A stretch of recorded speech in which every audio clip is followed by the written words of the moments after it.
I am Caroline Whitaker, 39. After 5 years of silence, a cream envelope from my mother sat me back at a white table in Boston. My brother lifted his glass and called me the disgrace of our family. About 10 minutes later, his fiancée stopped behind my chair, dipped on instinct, and said the two words that changed the room, Your Honor. In that breath, the past tried to make me small and the present asked me to stand up straight. If your dignity were dragged across the table in front of your own parents, what would you do? Stay with me at Salvatore's, and I will show you the 3 quiet moves that kept me steady, drew a bright line, and let the truth take off its own mask. The private room at Salvatore's breathed butter and lemon and the faint cologne of men who had spent their lives in white coats. Linen glowed under lamplight. Silver waited like a promise. I smoothed the deep green dress that made my shoulders feel squared and steady, and kept my fingers curled around the pocket watch in my palm, the one with EJW, etched in tired gold. My grandfather's weight in my hand steadied the air in my chest. Mother sat on my right, a slim figure in a navy sheath, pearls laid neat along her collarbone. Father took the end of the table as if it were a ward he had run for decades. He did not look at me, not quite. He inspected bread as if a surgeon could diagnose intentions from a baguette. Across from me, Andrew laughed too loudly at something the anesthesiologist said, then lifted his glass with the smooth confidence that had always attached itself to him like a second skin. To the family he announced, voice round and warm. To legacy and excellence. His gaze slid to me and sharpened. And to the courage to accept who contributes and who does not. A few smiles hesitated. He let the room lean his way. You are an embarrassment to this family, he said, finally pleasant as a server offering dessert. A disgrace to this family. The words skated down my spine and sat cold at the small of my back. The room did not gasp. It tightened. Mother set her hand over mine, a small firm weight that said, Stay. She looked at Andrew without blinking and told him to apologize. Her tone held Sunday dinner and hospital banquets and 1,000 small acts of management. Andrew's jaw clicked. He smiled instead of answering and let the laugh from 2 seats down wash over the moment like a napkin over a spill. I breathed in the citrus in the air and let it out through my teeth. I felt the watch face under my thumb and imagined my grandfather at his desk, a slant of afternoon light across a legal pad. Stand tall without pushing anyone down, he had written once. I lifted my water and drank. Father unfolded his napkin precisely and asked a resident about a new device that would change outcomes. The table obeyed, grateful for a safer conversation. The door eased open again. Kate had stepped out earlier to take a work call, her phone lighting her face in the hallway like a little moon. Now she returned, shoulders squared in a simple black dress, hair pinned in a way that said practicality before ornament. She looked down the table for her place, then up, and recognition moved across her face like dawn. She stopped 2 steps behind my chair, reflex tilting her into a small, respectful dip of the knees that would have been old-fashioned if it had not been so unconscious. Your Honor, she said before she could stop herself, I did not know you would be here. Silence folded over the table. A fork clinked against china from far away. I turned and met her eyes and let a small nod settle the air. Evening counsel. The word counsel did more damage than any raised voice. It drew a straight line from courtroom to table, from my robe to my last name. Heads moved a fraction, recalculating.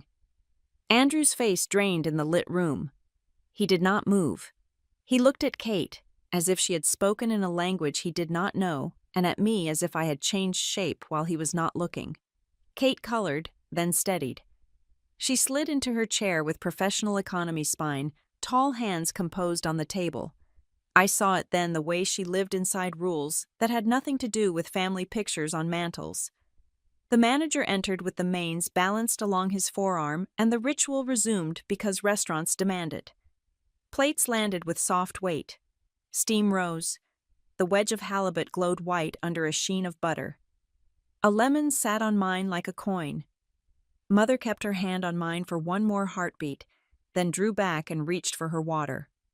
Her knuckles looked thinner than they had last year. Father cleared his throat not to claim control this time, but as a man buying himself a second to decide whether to defy or obey a new arrangement of facts.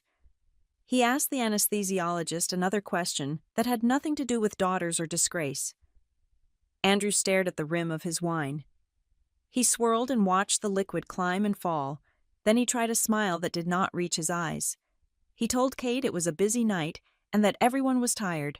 She did not answer. She cut a precise edge from her fish, lifted it, chewed, and looked at me. Respect sits easily on some faces. On hers it looked like home.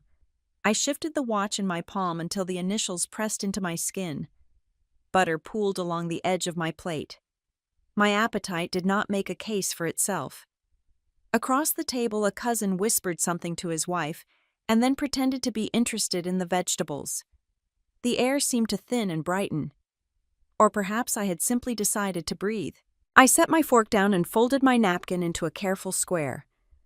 Then I lifted my water again and let it sit against my lower lip without drinking. The room had returned to talking, but the sound was a new species. It bent around that one sentence, "You are an embarrassment," and around Kate's reflex, "Your honor like current against a rock." I could feel the undertow, and I could feel the shoreline. I looked at Mother. She gave me a look I had not seen since childhood, when a scraped knee required both iodine and a popsicle. We would not fix anything in this room, not tonight. But a hinge had moved. You feel it when a door that has always stuck lifts a fraction on its pin. The table flowers were wilting at the edges, though the water was fresh. The manager asked if anyone wanted coffee after dinner. No one answered at first. Then someone said yes, just to prove we were fine. I lifted the lemon, squeezed it over what I would not eat, and let the bright scent cut through the butter. If the room wanted me small, I could still be steady. I placed the watch beneath the edge of my napkin where the initials kissed linen and waited for the next necessary thing. The next necessary thing arrived on the tip of my mother's voice. Elaine did not raise it. She simply told Andrew to apologize to his sister. The words were velvet with a wire inside. Andrew's eyes slid to Father and back to me. He said it had been a long week, and people say clumsy things when they are tired. He smiled, as if that could sweep up broken glass without cutting anyone. Kate watched him the way a good lawyer watches a witness who has just stepped on his own sentence. She set down her fork, folded her napkin, and faced him with quiet composure. She asked if he had told her that I had dropped out and vanished. She asked it gently, like a stitch pulled through fabric, and the room tugged around it. Conversation at the far end fell into coughs and small rearrangements of flatware. I kept my voice even and brief. I said I was appointed to the State Superior Court in 2020. The facts laid themselves on the tablecloth without flourishing. Mother breathed out a small sound that felt like the click of a lock. Andrew stared at the wine that had given him courage he had not earned. He said there had been a misunderstanding. He said Kate must have misheard. He said our family had been through a lot and stories got tangled. He did not say I was wrong.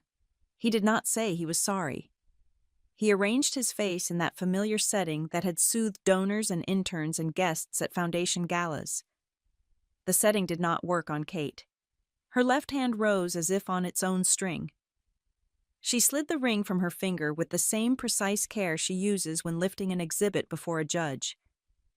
She turned Andrew's palm up and set the ring in it. Her voice did not tremble. She said she needed time. The words were not loud, but they were unmistakable. Someone down the table reached for a water glass and missed by an inch. Andrew's mouth opened slightly, then closed. He looked very young and very old at once.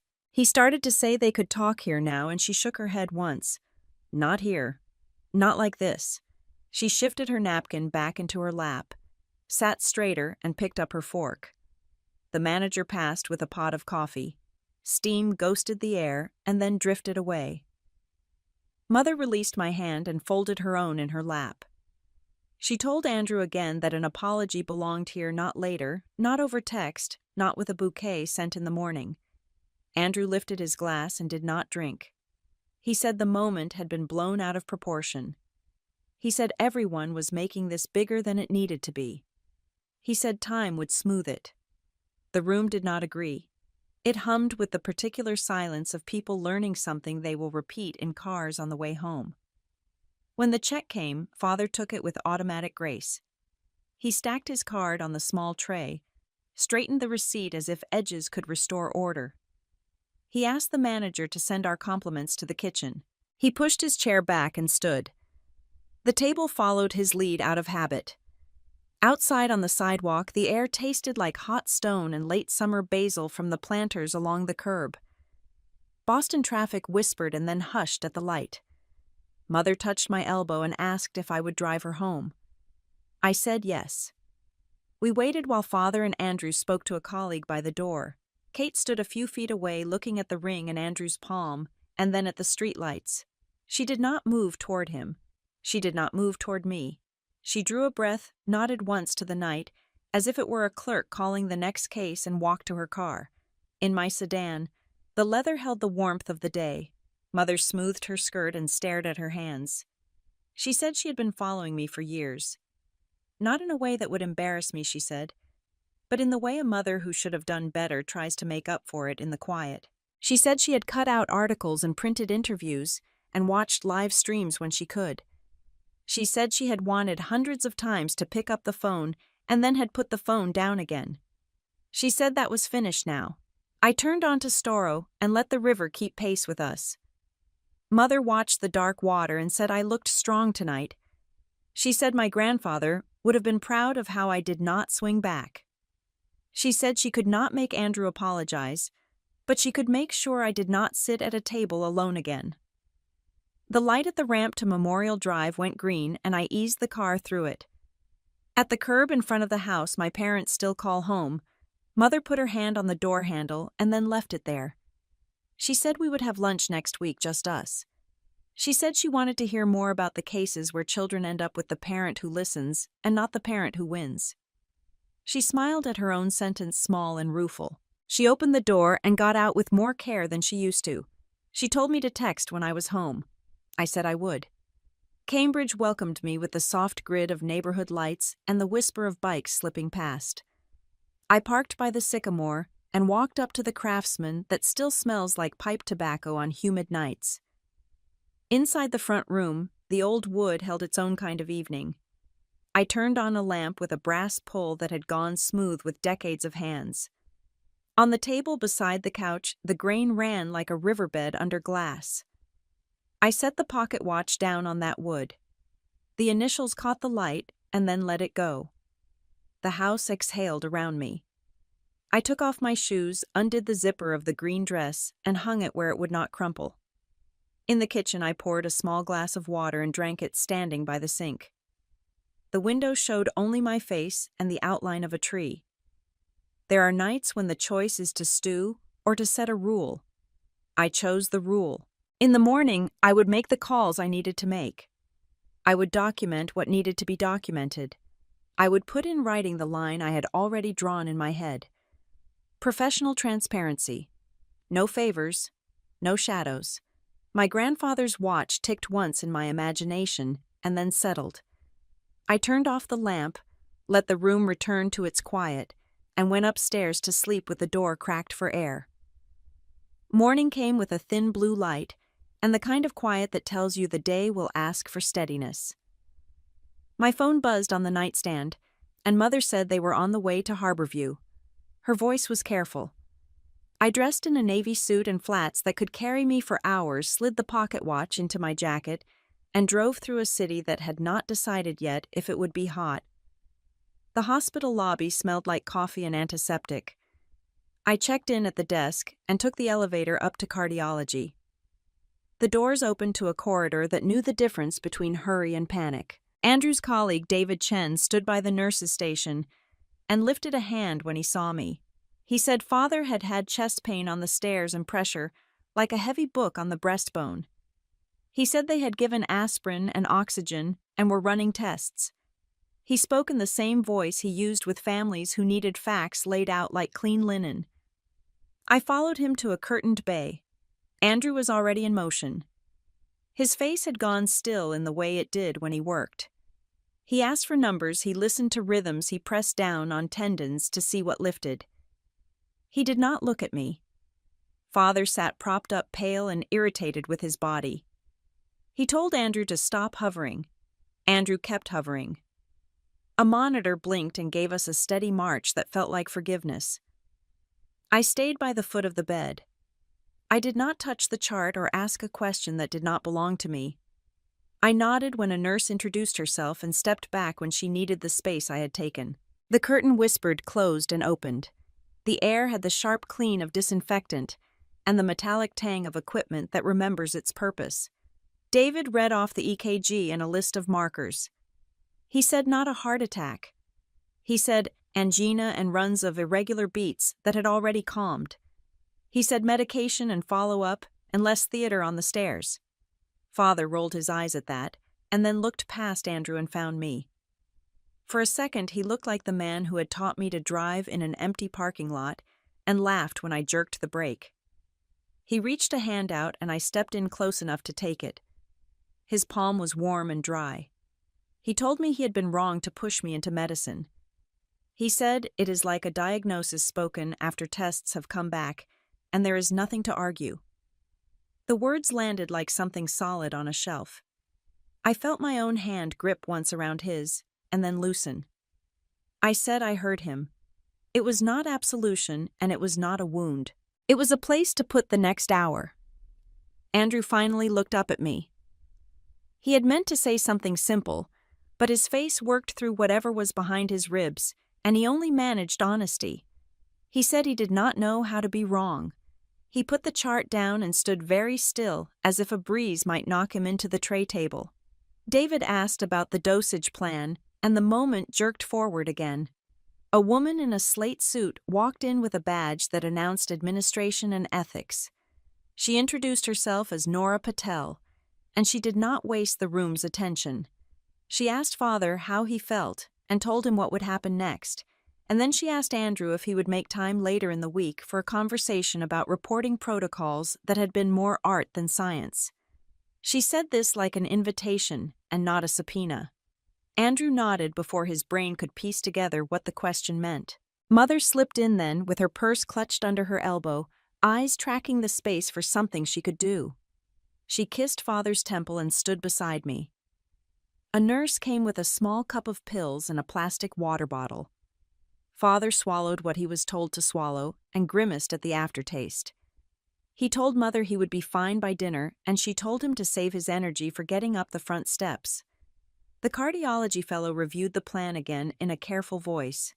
New medication monitoring at home and appointment on Monday. No stairs until someone walked with him. No heroics. Father listened with the patience of a man who had given this speech to others and then signed his name at the bottom of their chart. He reached for the pen and signed his own discharge papers with a steadying breath. Andrew helped him ease into a wheelchair and thanked the nurse who adjusted the footrests. He remembered his manners because manners do not need you to be whole to be useful. He looked at me and I nodded. We understood the choreography. He would handle the medicine bag and the logistics with the front desk. I would walk with Mother to bring the car around. In the elevator, Mother stared at the glowing numbers and then at her shoes. She said, "Last night felt like a theater where someone pulled back the curtain too fast." She said today felt like an empty stage waiting for the crew to reset everything in the dark. I told her we could do the quiet work while the lights were down. She squeezed my hand once. We rolled Father to the entrance where the sidewalk holds taxis and impatience. Andrew urged the chair over a seam in the concrete, and Father pretended it did not jolt. David said he would call in the evening to check on him and clapped Andrew on the shoulder. Dr. Patel passed us again on her way to a meeting and gave Andrew a nod that was both professional and personal. The sky was a clean blue that made the glass of the hospital shine. I opened the passenger door, and Mother steadied Father while he lowered himself into the seat. Andrew put the small bag of medication in the side pocket and closed the door with care. No one said much. The quiet had weight, but it did not crush. We left the curb and merged into traffic. and the city opened ahead with all its lanes and all its lights, and we did not hurry. I dropped Mother and Father at the house and watched Andrew carry the pharmacy bag inside. Then I turned the wheel toward the courthouse. Noon light bounced off Charles, and the city looked scrubbed clean. By the time I stepped into chambers, the clock on the wall had just slipped past 12. Diana Park had already laid out the calendar like a map color, tabs all in their lanes. She looked up with the steady competence that has carried me through too many crowded dockets to count, and asked what I needed. We started with the week ahead. I read each caption and underlined what would move and what would hold. The names passed like street signs, and then we came to the one that mattered. Monroe Community Legal Services did not appear anywhere on my calendar, and yet I felt the tug of it even in its absence. I told Diana we would memorialize a permanent recusal regarding Kate Monroe and any entity she leads or represents, and any case that presents a reasonable question about our connection. We opened the template that sits in the shared drive for conflict notices, and I began to write. The words were simple. I documented the circumstance that created a personal relationship, the date, the scope of the recusal, and the instruction that any matter assigned to me involving Ms. Monroe or MCLS would be reassigned by the clerk of court without review. I cited the Code of Conduct for United States judges. No embellishment, no apology. Clarity lives in black and white. Diana read it with lips moving just enough to catch errors, then caught two and fixed them. She printed 3 copies and handed me a pen. I signed until my name looked foreign, and then signed again where the stamp asked for it. Diana scanned the notice, uploaded it to the docket, routed a copy to the clerk of court, and placed a hard copy in the public folder in the lobby, where people come for information they do not want to ask a clerk to say out loud. She is quick with hands and careful with steps. When she finished, she looked up, and the set of her mouth told me the hinge had moved. She asked if there would be a statement. I said we would post a short notice on the court website that directs to the docket entry. She nodded and drafted 2 sentences that said exactly that. I read them and approved without changing a thing. The phone on my desk sat like a stone. I picked it up anyway and called Kate. She answered on the second ring. I told her that for the sake of the court and for the sake of us as professionals, I had entered a permanent recusal, and that all communication from this point about any active or potential case would stay in public channels. She listened without interruption and agreed in the same measured voice she uses in motions court. We did not walk on the old ground. We did not even mention last night. We stated the boundary and we let it stand. When I hung up, my cell buzzed on the corner of the desk. Maya Torres had sent 2 words. Good call. I let myself smile at the economy. Then I set the phone face down and asked Diana to block 30 minutes for me. She knows what that means. She stacked what could wait on the right and what could not on the left, and left me with a neat desk and the sound of the hallway. I changed into running shoes I keep under the coat rack and walked down Beacon to the water, then across the Longfellow where the railings throw shadows like piano keys. The bridge rose under me with the little huff of a grade, and the river shoulder to shoulder with Boston. My lungs took in air that tasted like metal and sun, and the steady pound of my feet made room in my head. I did not think of words. I let the rhythm write over everything for a few minutes. On the Cambridge side, I stopped and pressed my palms against the cool stone, then turned back. Small boats stitched the river with pale wakes. A pair of students laughed like they had borrowed the day from someone else. Back in chambers, I washed my face, put the flats back on, and sat. The notice was live on the docket. The website held the link. The public folder had the paper in the front slot. I sent a brief internal email to the other judges and to the clerk of court, so no one would be surprised when a reassignment request came through. Diana replied with a thumb-up emoji that the email client translated into a small square with a word in it. It made me laugh more than it should have, and it also broke the last edge of strain behind my eyes. I checked the afternoon list and took a sip of water. The first counsel of the T2 o'clock matter had already arrived and was speaking softly to a client by the window, a father who kept smoothing the collar of his shirt. I looked at him and thought about last night and this morning and the rule I had set for myself. Professional transparency. No favors. No shadows. The pen sat ready. The door to the courtroom was open, and the bench a quiet line waiting for a voice. I stood straight in my jacket and let my hand brush the pocket where the watch rested, then walked toward the work that would keep me honest. Autumn leaned over Boston with that first clean chill that makes people stand a little straighter.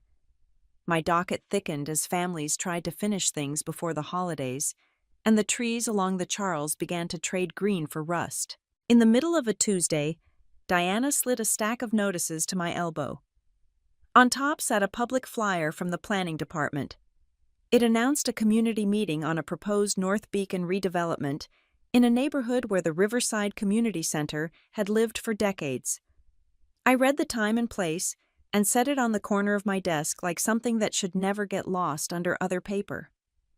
That afternoon, Monroe Community Legal Services posted a public notice on its site. The language was measured. The group would represent Riverside Community Center in city proceedings related to the redevelopment. There was a link to the planning agenda and a request for neighbors to attend. It was information anyone could see. It also made the line I had drawn last month glow like a fresh stripe of paint. I forwarded the notice to Diana without comment, and she archived it in the file marked Recusal References. That evening, Mother called while water hissed into my kettle. She had heard the city was looking again at that riverfront parcel. She reminded me that the Whitaker Foundation had signed a research memorandum a year back to study health outcomes if a clinic were added in any housing built there. She did not like how that sounded now that the community center had counsel. She said optics as if the word itself had teeth. I told her to speak with Foundation Counsel and to ask for a written plan that separated philanthropy from any development talks. I kept my voice careful. I did not offer advice beyond the kind a daughter can give without straying into anyone's case. She said she would do that in the morning.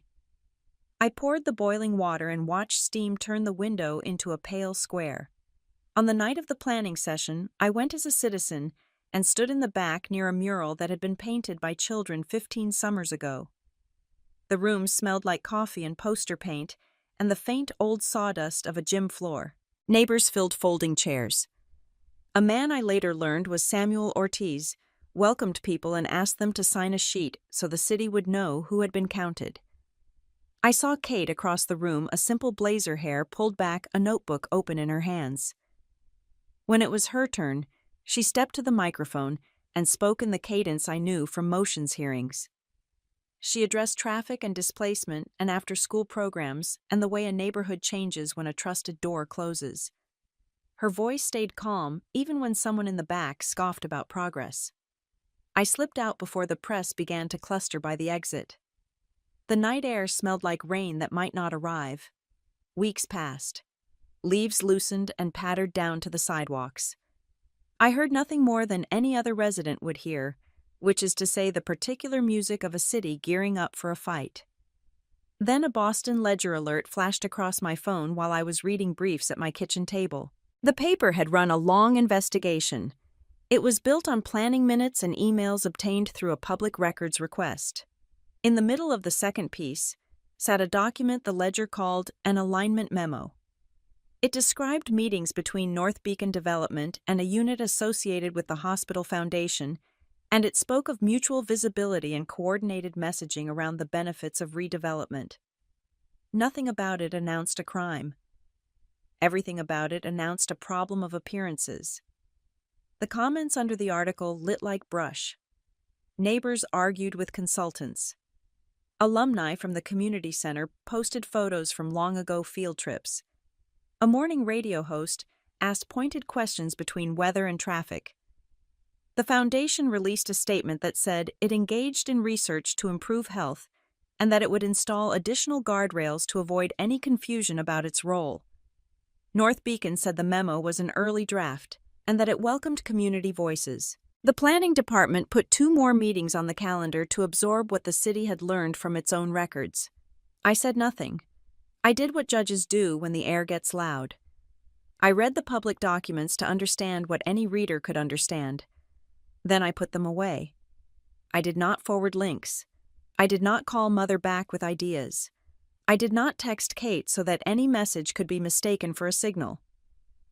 Diana asked at the door if I wanted her to prepare a short internal note for Chambers reminding staff that we had no docketed matters on the project and would decline to discuss any hypothetical. I said yes. She sent a clean sentence that shut every switch I could think of. At dinner the next night, Father folded the ledger open and frowned at a paragraph describing the research unit attached to the foundation. He said the article made everyone look like amateurs. Mother told him she had spoken to council that morning and that a separation plan was already in motion. Andrew arrived late, hair damp from a scrub, and that tight line between his brows that used to mean exams. No one said Kate's name. We ate roast chicken and carrots that tasted like earth and silence. When Mother lifted the coffee pot, Father covered his cup with his palm and shook his head. In Chambers the following morning, I watched a clip from the city website that recapped the meeting for residents who could not attend. Samuel stood at the front with a poster that showed children reading on a rug. A developer's representative pointed at a diagram of mixed-use blocks. A woman in a red sweater held her ground at the microphone while she described her mother's ride to dialysis and how the center had kept her grandchildren fed when a paycheck fell apart. The clip ended with a list of the next dates where the public could be heard again. I closed the browser and let the screen go dark. The pocket watch lay in the drawer to my right, not as a talisman this time, but as a reminder that time chooses whether we are patient or we are sloppy. The city would keep speaking in minutes and memos. My job was to keep my silence clean and my work clear. Outside my window, the first real wind of fall moved through the trees and shook loose a dozen leaves that spun once and then laid themselves down. By midweek, the air had that metallic bite that tells you the first frost is rehearsing off stage. Andrew texted early and asked if I could meet him by the coffee stand under the sky bridge. I walked over on my lunch break from Chambers past the volunteer desk where a man in a knitted vest handed out directions like small blessings. Andrew was already waiting, hands in the pockets of his coat, jaw tight, in the way that means he has slept and not rested. He said Dr. Patel had opened a review of the complication reporting process. He said the committee wanted timelines and numbers and a clean path from the moment something goes wrong to the moment it is recorded and addressed. He looked at the floor while he said it, then looked at me and admitted he kept thinking about what would happen to Father if the hospital had to face hard facts. I reminded him that ethics is not a personal insult. I told him to follow the rules that protect patients and to write what was true and only what was true. He nodded like a man standing at the edge of a pool who already knows he will jump. We walked the long corridor where the glass throws the city back at you. Andrew said he had pulled the relevant sections of the CMS conditions of participation and the HIPAA privacy rules, and he had opened a blank document because there is mercy in a new page. He said a senior attending had suggested speaking to Father first so that he did not have to be surprised. Andrew shook his head when he repeated it and said he could not do that.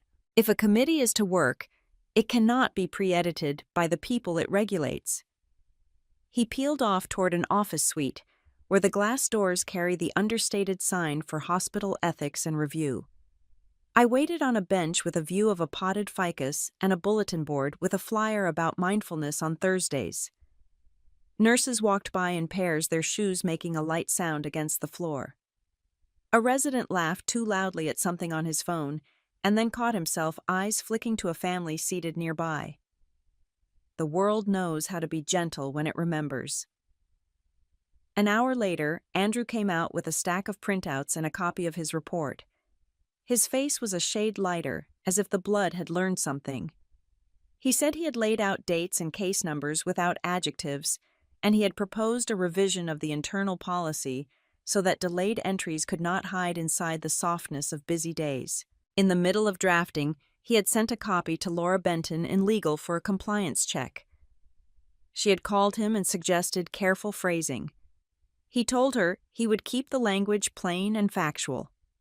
She reminded him that words have temperature. He agreed and kept them cool but not vague. In the hallway outside the office, a colleague stopped him and said he could talk to Father if that would help. Andrew thanked him and said, "Help looks different right now." He did not ask anyone to soften the landing. He walked with me to the end of the corridor and then turned back to make one last notation at the nurse's station, so the paper trail matched the day he had just lived. That afternoon, the intranet carried a short notice from the Ethics Committee. It announced the review and said the hospital would publish its recommendations at the end of the process so that staff and patients would understand the changes. The language was calm and formal. I read it from my desk and felt something in my shoulders leave. It is a rare gift when an institution says it will let light in. Mother and I met the next day for a quick lunch at a small place across from the hospital, with tomato soup that stains the rim of the bowl and grilled cheese that understands how adulthood craves childhood. She listened while I explained in general terms what a review means and how it is not a trial and not an insult, just a way to make the floor stronger where people have slipped. She folded her napkin and said, "If the truth hurts, then better early so it can heal sooner." She smiled at the spoon as if it had helped. Later that week, I saw Father on the landing outside his office, leaning against the rail and reading the city edition of the Ledger. We did not mention the article or the memo or the committee. He looked at me and then looked at the big clock that runs the day for people who need to speak softly.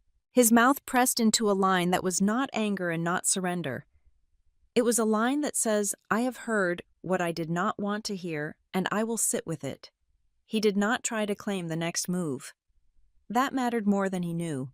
Andrew sent a text that evening to say the first follow-up session had been scheduled and that he would bring a chart showing how other centers do it when they do it right. He did not ask me to read it. He did not ask me to advise. He only said the work would be done and that he would see it through. I turned off my phone and stood at the window and watched the last of the leaves let go and skitter along the street in small, bright clumps. The city had settled into its fall voice. Inside the house, the old wood in the stair banister felt warm under my palm. I went upstairs to my desk and wrote 3 sentences in my journal to remember the day that my brother chose the harder version of brave. The week tilted toward late fall when the envelope arrived by certified mail. Inside was a filed petition from my cousin Abigail and my uncle Thomas, asking the probate court to divide the house on Maple Street. The words sat prim and sharp on the page. They wanted a share of a place that had held my breath steady for 5 long years. I read it twice and then called an attorney who does nothing but probate work. Her name is Alice Grant, and she has the voice of someone who clears paths with a broom instead of a bulldozer. Alice met me in her office where the carpets had survived a decade of worried clients. She asked for the will, the deed, the dates, and anything that would help a judge see what my grandfather meant. I handed her the letter I had kept in a waterproof sleeve. March of 2018. My grandfather's hand was steady but softened at the edges. Integrity over legacy. Build your own life here. Alice read it and nodded once. Then she told me a letter is not a codicil, but a court can consider it to explain a clause if the will needs light. She promised to look for anything in the family files that would support the handwriting. 2 days later, Alice found an old affidavit from our family attorney, a man who had since passed. He had handled my grandfather's affairs and had sworn in 2018 that the letter was in Edward J. Whitaker's hand. The affidavit had been notarized and filed with a set of personal papers that had gone to storage. Alice called the clerk and had a certified copy sent to her office. When she handed it to me, I felt the small lift that happens when the road ahead gets one orange cone moved off to the side. On a gray morning, we walked into the Middlesex Probate and Family Court. The hallway smelled like wet wool and old paper. Abigail sat with a real estate agent and tried not to look at me. Thomas spoke in low tones to a lawyer who had chosen a tie that announced confidence with a little too much enthusiasm. Alice placed our folder on the counsel table and lined up her pen with its cap like a girl who respects a ritual. I kept the watch in my pocket and my back against the chair. I am no one in this courtroom except a party who will let her lawyer speak. The judge read the file as if the paper itself could tell the truth if handled properly. Abigail's counsel argued that my grandfather had favored both sides of the family and that carving off an interest was fair. He used the phrase undue influence and let it hang in the air like perfume. Alice stood and marked a timeline. She showed the dates when my grandfather wrote the letter, when he met with his attorney, when he signed the will that left the house to me. She noted that he died months later, never amending the will, and that no one had raised a question while he was alive and sharp. She handed up the affidavit about the handwriting. She did it without drama and with the confidence of a woman who knows how much noise is too much. The judge asked questions that I would have asked. What exactly in the will needs explanation? What weight to give to a letter that is personal but specific? Whether anyone could testify about conversations near that time. Alice described a visit I had made with my grandfather to the house 2 weeks after the letter was written. She had found a note in the old attorney's file about that day. It recorded that my grandfather wanted to make sure I kept the house as a place to stand that was mine and not the family's. The judge read the note and set it down carefully. When it was my turn to speak as a witness, Alice kept it brief. She asked me to confirm that the letter had been kept since 2018 and that I had not asked my grandfather to write it. I told the truth, which sits cleaner when it is not stretched. The opposing counsel tried again with undue influence. He asked about family dinners and gifts and pressure. Alice objected at the places where questions grew into stories. The judge sustained enough times to send a message. There is a sound to a courtroom at ease with its own spine. You hear it in the way people stop fidgeting. Then the judge announced what the court would do. The will would be admitted without change. The letter would be accepted as extrinsic evidence that helps explain the intention behind the device of the house. The court would take the matter under advisement and issue a decision on a date already written in a small square on the clerk's calendar. The judge also noted the absence of credible evidence of undue influence. That is as close to a nod as a bench will ever give you before it is ready to sign. Outside, the air had a wet edge as if snow were thinking about us. Alice tucked the certified copies back in the folder and told me to go home and breathe. She said the scale was tilting the right way so long as we did not push. I thanked her and walked to the car with the kind of care that follows a morning of careful words. At the house, I stood on the porch, where the paint needs a spring afternoon and a steady brush. The door felt warm even in the cold, because a door remembers the hands that have touched it. I took the watch from my pocket and closed my fingers around it until the initials pressed a small truth into my skin. Stand tall without pushing anyone down. I said it in my head so it would lodge. Across the street, a neighbor's dog decided whether to bark and then did not. A single leaf lost its grip and floated down into the hedges. The day held steady. I let it go. Cold settled into the boards of the porch and into the hinge of the front door. Winter had arrived with a thin gray sky and the scrape of salt trucks at dawn. By mid-morning, my phone buzzed with a message from Diana. She had screens from a neighborhood Facebook group for Beacon Ridge HOA. The post said Judge Whitaker favors her brother's fiancée. The comments unspooled fast. A few neighbors piled on. Someone suggested writing the chief judge. Someone dug up an old photo of me at a community event and treated it like evidence. Diana added that 3 people had sent her messages with accusations, and one had included a threat to report her to the bar that she did not belong to. She ended with a line that was pure steadiness. She said she was fine, but wanted me to know. I set the phone on the counter and put my hands flat beside it. Anger is a spark. You can cup it for warmth or burn your sleeve. I texted Maya and asked if she had 10 minutes. She called back in 2. I told her the shape of the situation, and she said we would do the thing that always works. We would put the facts in a short note, and we would ask for a correction. No threats, no performance, only links. I pulled up the docket entry for my recusal. Diana had placed a copy in the public folder weeks ago, and the clerk had posted the index number on the website. I found the court policy on case assignment that explains how matters are randomly assigned and reassigned when a recusal is filed. Maya drafted a 1-page request to the group administrator. The language was polite and direct. It said the post contained a false assertion about favoritism. It said the judge had permanently recused from any case involving Ms. Monroe or Monroe Community Legal Services and had documented that step publicly. It linked to the docket and to the policy. It asked for a removal and a correction so that members would not be misled. It asked that any harassment of staff stop. I read the draft and took out any flourish that might feel like a threat. Massachusetts has strong protections for speech in public forums. I was not going to hand anyone a reason to shift the story to rights instead of facts. We copied the HOA board email listed on the group page and added the court public information officer so no one would wonder later if we had said one thing in private and another in public. Then I pressed send and felt the old house breathe around me. An hour passed with no response. I answered 2 calls on routine matters and signed 1 order. Snow began to flurry past the front window, small and undecided. Then an email arrived from a person named Lydia Kramer, who identified herself as the Beacon Ridge HOA administrator. She said she would review the links and get back to us. 10 minutes later, she wrote again. She said the post would come down and a correction would go up. She apologized for the messages to my staff and asked me to forward any further harassment so she could address it with the group rules. I opened the group on my phone and saw that the original post had vanished. In its place sat a new one from the administrator.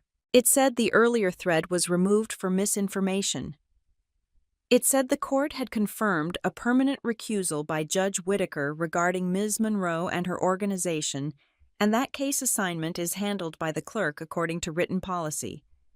It discouraged personal attacks and reminded members that disagreements about policy do not require attacks on people. Comments were turned off. I took a breath that reached the bottom of my lungs for the first time that day. Diana texted a few minutes later. She had received a direct apology from Lydia for the messages and a note that any further harassment would result in a suspension from the group. Diana ended her text with a small bit of humor about never thinking her inbox would be the place where democratic norms needed protecting. I told her thank you for holding the line and for forwarding the apology to the court email for the file. Mother called in the afternoon and said a neighbor had stopped her by the mailbox to ask if everything was all right. Mother told her that our family was learning to use our inside voices out in the world. I sat at my kitchen table and let that image soften the corners of the day. Then I drafted a 3-sentence internal memo for Chambers. It noted the correction and asked staff to continue to refer any inquiries to the public links and to avoid any discussion beyond what is posted. Diana replied that the memo was posted and that she would screen messages for anything that required a response. Before dusk, I walked the block. The air held the clean smell of snow that had not decided to stick. Lights came on one by one in windows where families set tables and reheated soup. A boy dragged a plastic sled over grass that did not need it and laughed anyway. The watch in my pocket felt heavier in the cold. I thought about how fast a rumor travels and how small a truth can look beside it until you hold it up to light. At home, I wrote a single line on a yellow pad and propped it under the lamp. Transparency is not to win. It is so people who have never met you can still trust what you do. The room was quiet and the night gathered itself against the glass. I let the thought sit there and do its work. Morning iced the edges of windows and turned breath into small clouds outside the courthouse. Judge Harriet Sloan called me to Chambers before my first calendar. Her robe hung on the back of a chair, the fabric soft with years, and her hands smoothed it as if telling it the news. She was retiring at the turn of the year. She said it in the firm way a pilot says we will encounter some weather and keep going.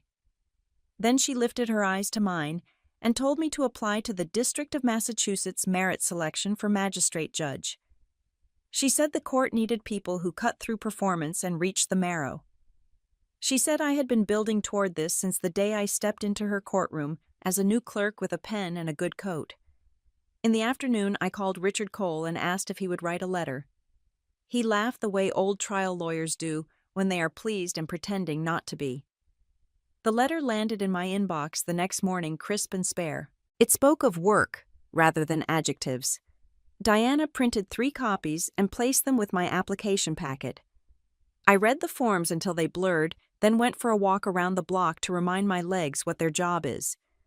The panel sat 2 weeks later in a conference room that smelled like clean carpet and cautious coffee. 7 people behind a long table and a court reporter in the corner. A flag in the stand by the window. I wore a navy suit that could carry good news or bad without wrinkling.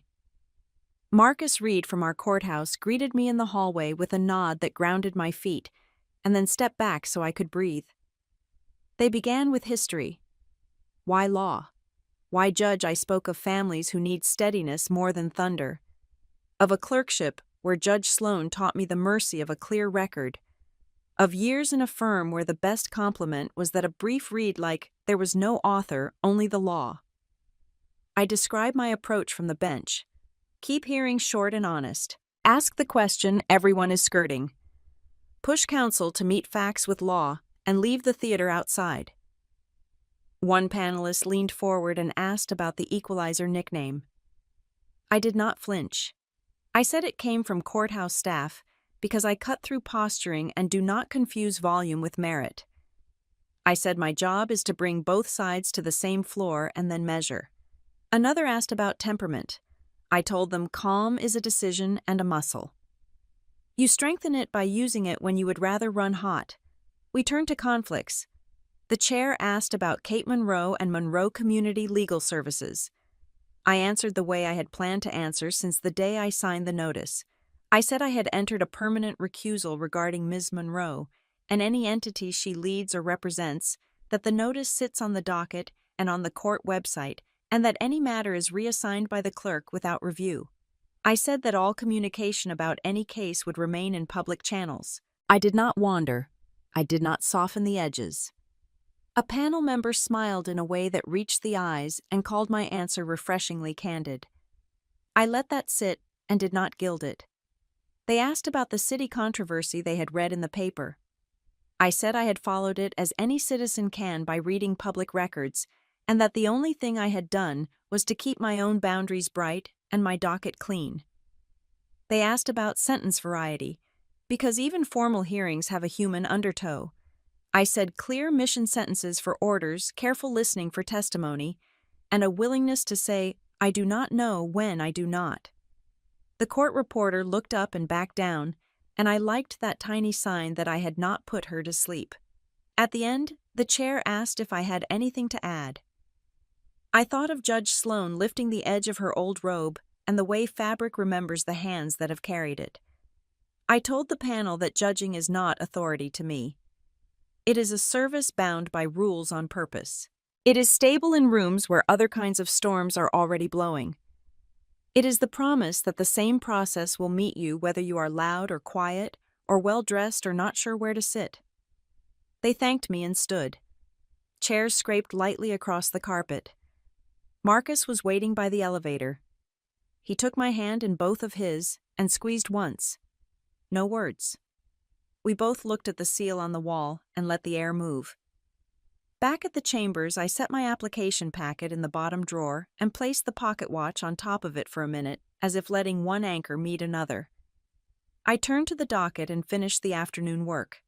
At 5, Diana poked her head in and said I had an email. The subject line was crisp. The panel thanked me for my time and moved my file to the next stage. I read it twice and then once more out loud in my head. Outside, the streetlights came on, one by one in the early dark of December. I closed the drawer and sat in the quiet, and let myself feel the lift without letting go of the ground. Snow that could not make up its mind drifted past the windows of City Hall and melted before it touched anything. The atrium smelled like coffee and wool coats. I took a place along the wall near a bulletin board layered with notices for free tax prep and food pantry hours.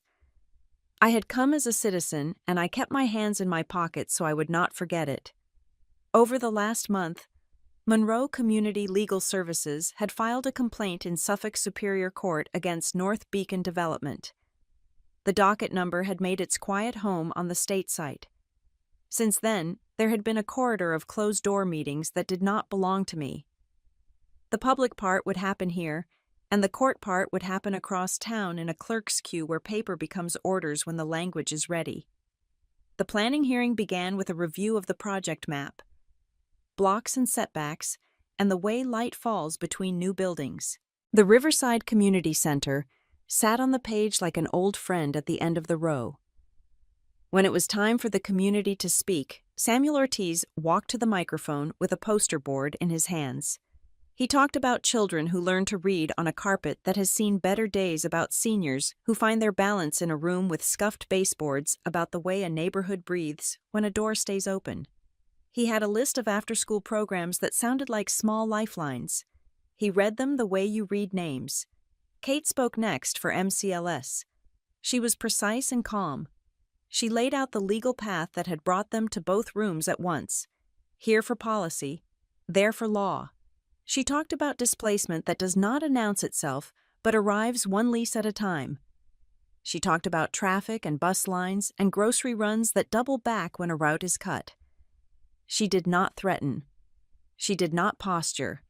She asked for a future that did not erase what worked. When the developer representative spoke, he used a vocabulary that fills binders. Mixed income, activation, live work. He said there was a willingness to listen and to adjust. He said partnership more than once. The city planner thanked everyone for showing up and posted the next steps on a screen. The hearing ended without a bow. People stood and collected their coats and carried their opinions down the stairs. In the rotunda, a press conference formed with the gravity of habit. A podium microphones the small shuffle of camera operators finding a line of sight. I stood behind a column with 3 other women and a teenage boy who held his grandmother's purse while she balanced on her cane. The city communications officer introduced a sequence of speakers. First Kate, then Samuel, then the chief executive of North Beacon, who had the posture of a man who flies too often and rarely looks out the window, then Laura Benton from the hospital and foundation side. Kate explained that after extensive negotiation, the parties had reached terms that would be filed that afternoon in Suffolk Superior Court as a consent judgment. The city would also record a development agreement that reflected those terms. She outlined the pieces in language ordinary people could carry home. 25% of the units would be affordable under the city incentive program. A fund would be created for 10 years to support after-school programming in the neighborhood. Riverside Community Center would be preserved and renovated in place. Monitoring and reporting would be public. Samuel read a short list of programs that would be supported by the fund. Homework help, and a music room, and a cooking class where kids learn to turn a bag of groceries into dinners. His voice warmed the cold marble. A woman behind me pressed a tissue to her eyes and whispered that she had taught her grandson to measure sugar for cornbread in that kitchen. The chief executive of North Beacon, Glenn Radford, stepped up next. He said the company wanted to build well and build with neighbors at the table. He said the consent judgment would bring certainty that allowed lenders to breathe. He signed his name at the bottom of the summary sheet in a careful hand that looked like it belonged to an engineer rather than a salesman. Laura Benton spoke for the hospital and the foundation. She said the research unit would step aside from any development discussions and that new conflict guardrails would go into place immediately. She described a separation plan that drew bright lines between philanthropy and real estate so that no one would read intention into proximity again.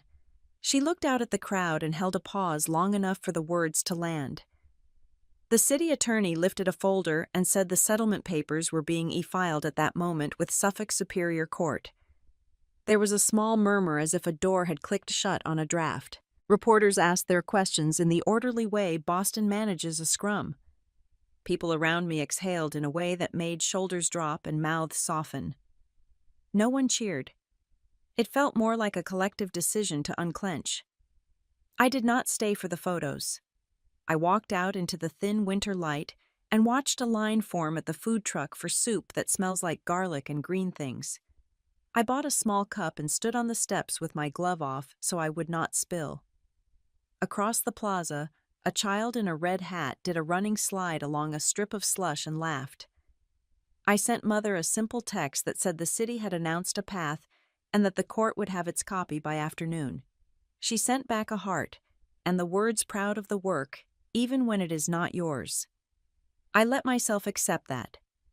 By evening, the ledger had the story on the homepage. The headlines were steady: settlement filed, center preserved, affordable units increased, foundation adds, conflict safeguards. I shut the laptop and stood by the window. The watch in my pocket felt cool against my palm. I thought of rooms where papers had slid across tables and voices had not risen, and of the way a clean process makes clean outcomes feel possible. Then I turned off the light and let the day be finished. March arrived with a thin sun and a letter embossed with a seal that made my hands steadier just to hold it. The district judges had appointed me as a United States magistrate judge. The oath fit into a small ceremony in the old courtroom with high windows and wood that remembers. The chief judge raised his hand, and I did the same. Judge Sloan stood at the aisle with a smile that looked like pride and relief braided together. Marcus Reed took his place near the door and gave me the quiet nod that has anchored 100 mornings. Mother sat in the second row and kept her hands folded tight in her lap. Father came and watched the proceedings like a man learning a new instrument. When it was done, I received a black robe that felt heavier at the shoulders in a way that made sense. The first week in the new role tasted like strong coffee and policy manuals. I learned the rhythm of arraignments at 9 and settlement conferences that move in careful inches. Diana kept my calendar stitched tight, and my recusal remained bright on the docket where anyone could see it. I went home every night feeling kind of tired. In April, Andrew sent a message that was half decision and half plea. He had applied to work with Doctors Without Borders for a short-term surgical assignment, and he had been accepted. He said he wanted to stand where skill mattered more than title and where equipment had to be coaxed rather than ordered. I met him by the hospital entrance on a morning that still needed gloves. He looked lean with resolve. He asked if this was running away. I told him it was running toward a kind of clarity and that sometimes the fastest way back to yourself is the long way. He sent notes when the connection allowed. A clinic in a heat that never sleeps. A light that blinked during a procedure and hands that moved anyway. He learned the weight of gauze when there is not enough and the beauty of a suction tube repaired with tape. His words shed the lacquer of presentation. He said the work was humbling and right-sized. He said patience had a way of blessing you without teaching you lessons. I read his messages after long days and felt something careful healing between us. At home, Father began to step back from the committees that had dressed his calendar for years. He met with Dr. Patel and said he would take the ethics seminar for the residents in the fall. He asked her for reading lists as if he were the one starting out. I sat in the back of the first session and watched him frame a problem without the old sharpness. He said disclosure early is medicine. He said mistakes require a language that does not hide. June carried Andrew home thinner in the face and clearer in the eyes. He sat at my kitchen table and drank iced tea like it was a miracle. He said he wanted to build something for places that did not have everything.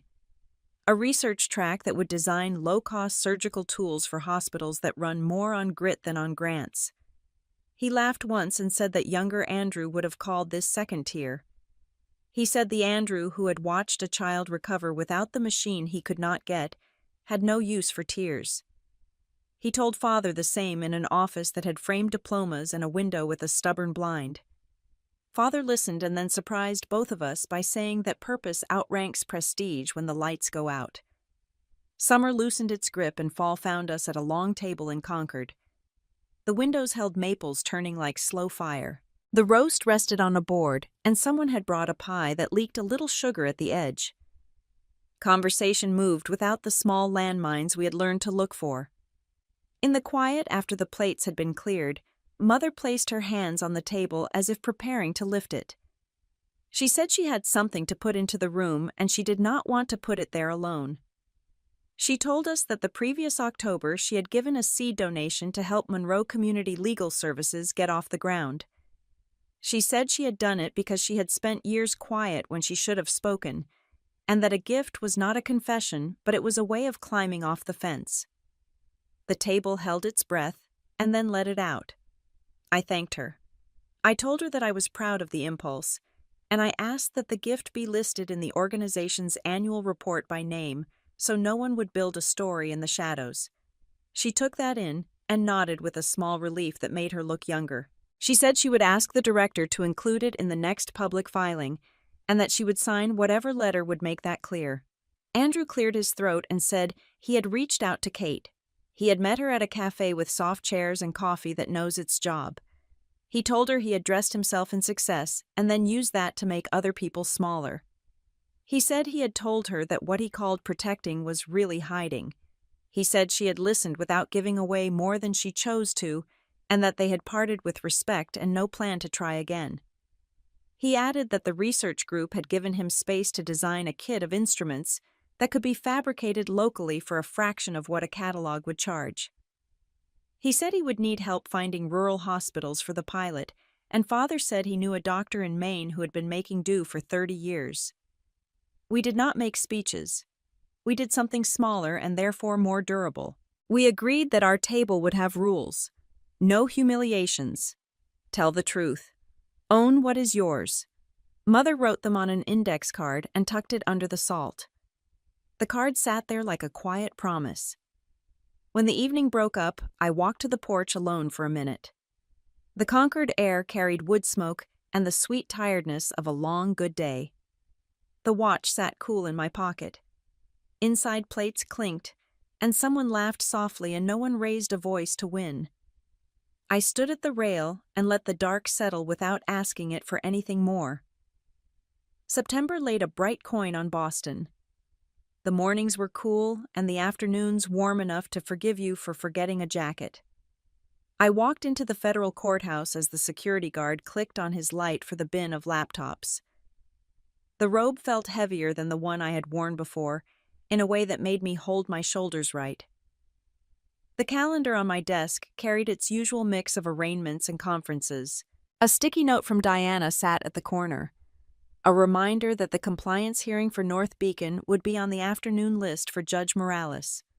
I wrote a small check mark and put the note in the file. The case did not belong to me and would not pass my door.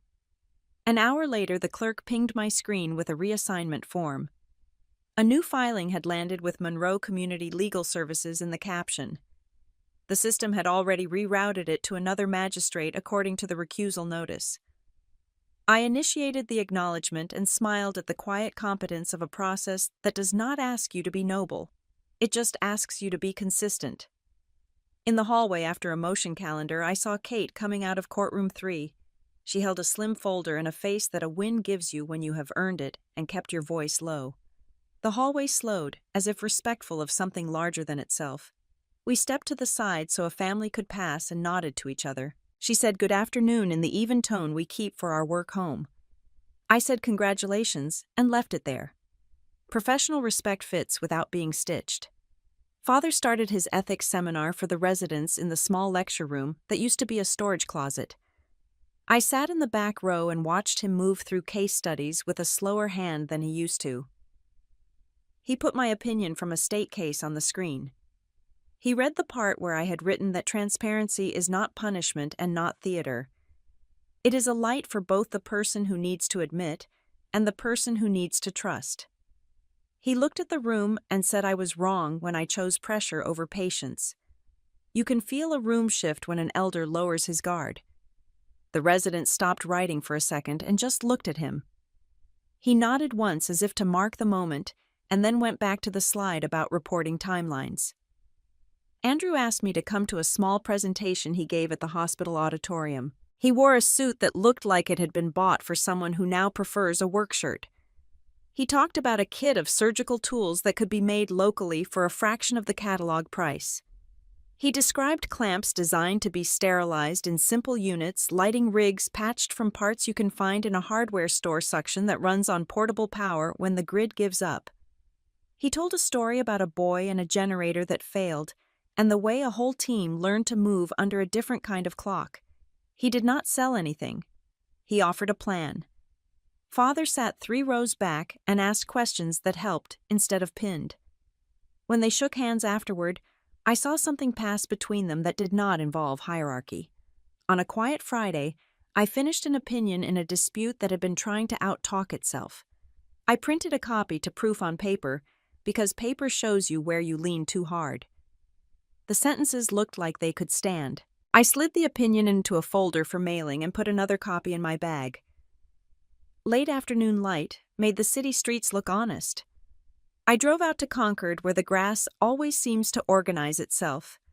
The cemetery was empty except for a groundskeeper trimming back a rose bush that had ideas beyond its border. I walked to my grandfather's stone and stood there long enough for my heart to quiet. I set the new opinion on the flat top of the marker and pressed my palm against it as if to affix a seal. The words had to do with neighbors and offense and the dignity of getting to be wrong without being ruined. I thought he would have liked that. I took the watch from my pocket. EJW in the soft gold. I closed my fingers around it the way I had in rooms where no one clapped. The air smelled like leaves that were only thinking about turning.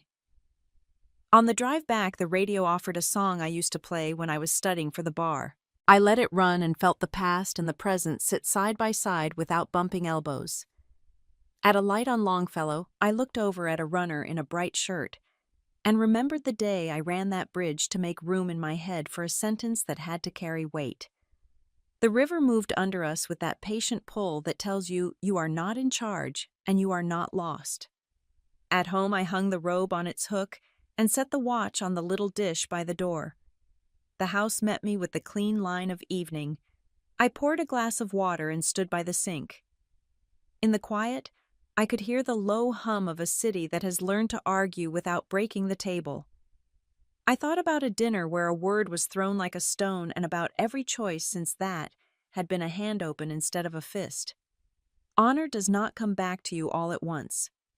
It walks up the path and knocks and waits until you answer with something better than pride. If you were shamed at your own family table, would you choose revenge or the truth? Tell me the moment you took your honor back and the lesson you want to leave for your children and your grandchildren.